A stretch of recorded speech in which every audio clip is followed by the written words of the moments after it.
Fala cambada, hoje nós vamos ver 5 dicas matadoras para Photoshop que talvez você não saiba. Primeira dica, essa dica é muito legal para quando nós estamos fazendo a edição de imagem e mudando uma cor ou retirando um elemento. O que acontece nesses casos? Às vezes retirar um elemento ou mudar uma cor pode mudar muito na composição geral da imagem como um todo.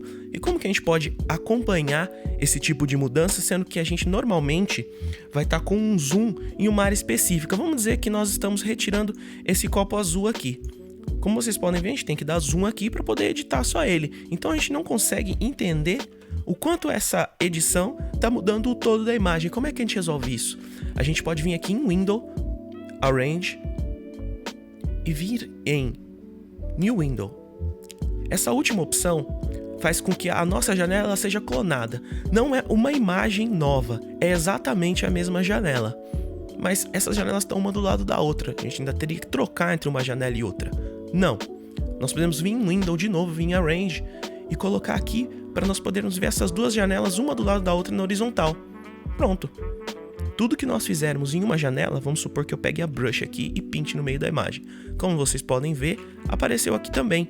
E mais interessante ainda, nós podemos ter níveis de zoom diferentes para cada uma dessas janelas. Nós, ao usarmos o Ctrl mais ou menos, nós podemos ajustar o zoom como nós desejarmos. E como nós podemos fazer isso de forma a nos ajudar nesse processo? Nós podemos usar Ctrl 0 aqui para deixar a imagem do tamanho da janela, no caso ela está do tamanho da janela imaginária que nós temos ali atrás, e nós podemos vir aqui na nossa outra janela de edição, usar a tecla Z para poder acessar a lupa e dar um zoom exatamente na área que nós queremos editar, que no caso seria aqui o nosso copo.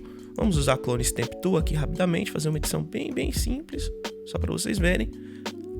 Agora, conforme nós vamos retirando o copo, nós podemos ter uma noção exata do impacto que isso está tendo na cena como um todo, ao mesmo tempo que nós estamos trabalhando aqui num recorte específico.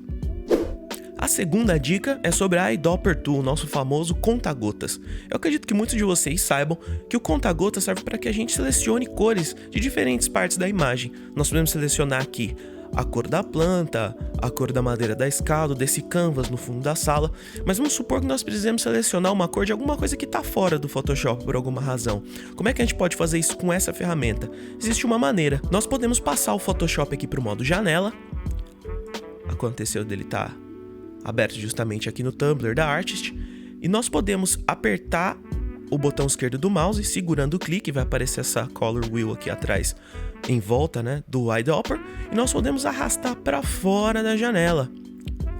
Como vocês podem ver ali no Color Swatcher, nós estamos mudando aquela cor ali, justamente para a cor de fundo, da onde está o conta-gotas em cima. Aqui nós podemos mudar para a cor do logo da Artist, ou aqui para baixo, no exposto da Dominance War. Então você pode selecionar qualquer cor que esteja na janela em qualquer lugar do seu monitor. Nesse caso, nós podemos subir aqui para esse branco ou para o preto. Isso é bastante útil quando você precisa referenciar uma cor rápido, principalmente se for uma cor web. Terceira dica. Essa dica é para Clone Stamp Tool. Com a Clone Stamp Tool, nós podemos clonar elementos de imagem. Por exemplo, vamos dizer que a gente queira clonar essa bandeja de tinta. Nós poderíamos clonar ela para cá, sem problema nenhum. Mas como que nós podemos ter mais opções nessa clonagem no que refere-se a posicionamento e escala? Segurando as teclas Alt e Shift e usando o ponto e a vírgula ou símbolos de maior e menor, nós podemos rotacionar essa seleção. Como vocês podem ver, nós podemos fazer a clonagem agora com a bandeja inclinada.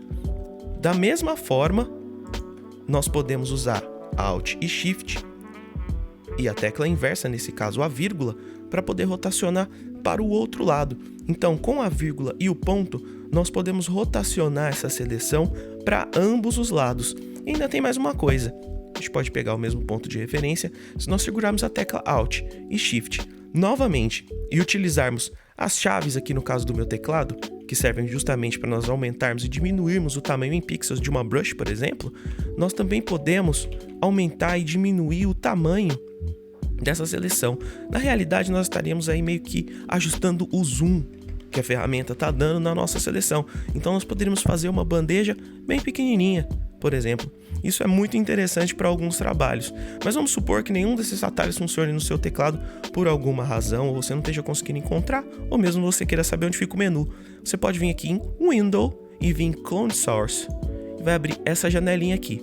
Nessa janelinha você tem esses mesmos parâmetros de escala e a rotação aqui em ângulo. Quarta dica. Essa dica aqui é sobre controlar a luminosidade com o layer de ajuste preto e branco. Nós temos aqui um layer de ajuste Black e White. Ele pode controlar se uma cor fica mais clara ou mais escura, né? Mais brilhante ou menos brilhante, através desses sliders aqui. Só que apesar dos sliders serem coloridos e ele de fato alterar essas cores, reds, yellows, greens, ele é um layer de ajuste preto e branco. Então nós vamos ver essa escala sem cor. E o que nós podemos fazer para trazer essa cor de volta? É muito simples, basta vir aqui e mudar o modo dele para Luminosity. Pronto. Agora nós podemos ajustar a luminosidade das cores